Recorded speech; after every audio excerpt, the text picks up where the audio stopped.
everyone, it's Dr. Samantha Smith. I wanted to make a video. I have a break during my day today, so I'm here in my office. I know I always say that in my videos, but I'm always in my car.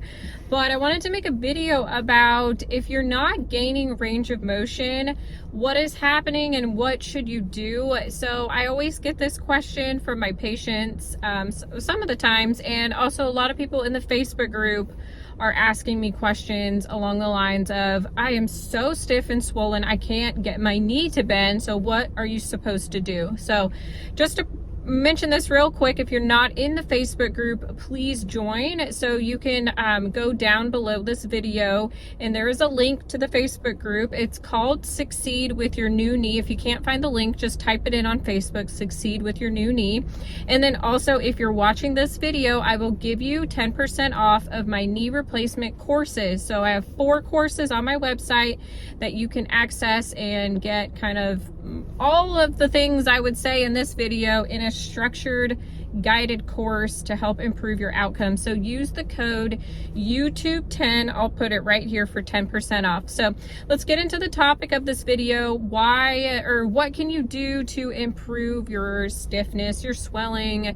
You know, in the first month after surgery, most people are complaining about stiffness and swelling. That's limiting their range of motion. So the first thing you have to get really good at is elevating and icing every hour. So I hone in on that with my patients, and my patients do so well with their swelling control and their pain control because they are elevating and icing 20 minutes every hour for the first 1 to 3 weeks after surgery.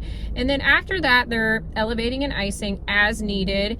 And it's needed when you have a long day of activity. So if you, let's say, had a doctor's appointment or you went and ran some errands at the grocery store, you'd probably come home and ice and elevate because that increased activity that you're not really used to has caused a lot of increased swelling and stiffness and kind of aching, things like that. So if you get really good at being consistent with your icing and elevation, you will do really well with improving your range of motion, or at least giving you the ability to stretch your knee without having that stiffness that is, you know, causing you not to be able to do that. So you have to elevate with your foot over your nose level. So they always tell you foot over heart level. I like to push it up even higher than that. You want it to be above your nose. So you have to lay pretty low in your bed or on your recliner or on your couch and lift up that leg. I use 3 pillows. So in my course, I go over exactly how to elevate your leg with 3 pillows. What you're gonna do is you're gonna put 2 pillows vertically, you know, up and down the leg, and then you're gonna have 1 pillow horizontally. You're gonna make a T formation. It's going to kind of support your leg good enough to elevate it so it is pretty comfortable to leave it there. And then you're gonna put the ice right on top. I would really recommend an ice machine over the ice packs. It's gonna get colder. It's gonna stay cold the whole time you are icing. The ice packs, obviously, they get warmer and warmer the longer they're on your knee. So definitely get an ice pack. If you need a recommendation for get an ice machine. If you need a recommendation for ice machines, go to the Polar Active Ice website and order their machine there. I'll put the link below this video again if you need an ice machine. And you can use the code DrSam10 to get 10% off of that ice machine. They also have free shipping on their website, so it's actually cheaper than Amazon. And they have great customer service. If you have any issues, they will take care of you. So ice and elevation is key. And then the other thing that I harp on, I feel like, in all my videos is don't do too much too soon.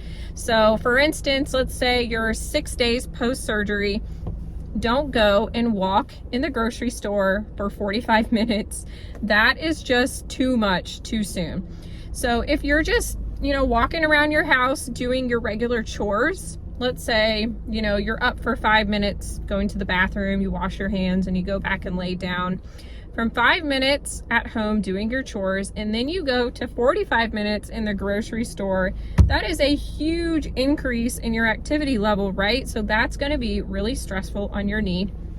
and you're just not ready to do that too quickly. So you have to slowly increase the activity level, and your body should tell you if you did too much too soon. If you'll be extra sore, extra stiff, you'll have aching, it'll be really swollen. So it'll tell you when you do too much too soon. So I always harp on that in all of my videos, and when people ask me questions, ice and elevate, don't do too much too soon. And then the other thing you're gonna do is every other hour, you want to get up and walk and do your PT stretches. So those are going to be the knee bending exercises that your PT has given you.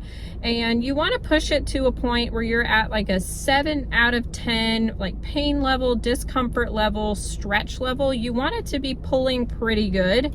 And you want to make sure that you're pulling the leg straight back and not like at an angle. That can cause some increased discomfort. That's not necessary. The bike is also really helpful for getting that range of motion to continue to improve. So those are just some general tips of how to get the swelling and stiffness down in the first 1 to 3 weeks. I really am, that's my philosophy on how to improve this, is to ice and elevate and don't do too much. And for me, it works really well with all of my patients. I have had really great outcomes taking care of my patients. So I hope this video helps you to improve your outcomes as well. So again, go to my website, succeedcourses.com, sign up for a course. If you're lost in your rehab process, I promise it will be worth your time. Thank you guys so much for watching, and I'll see you again next time.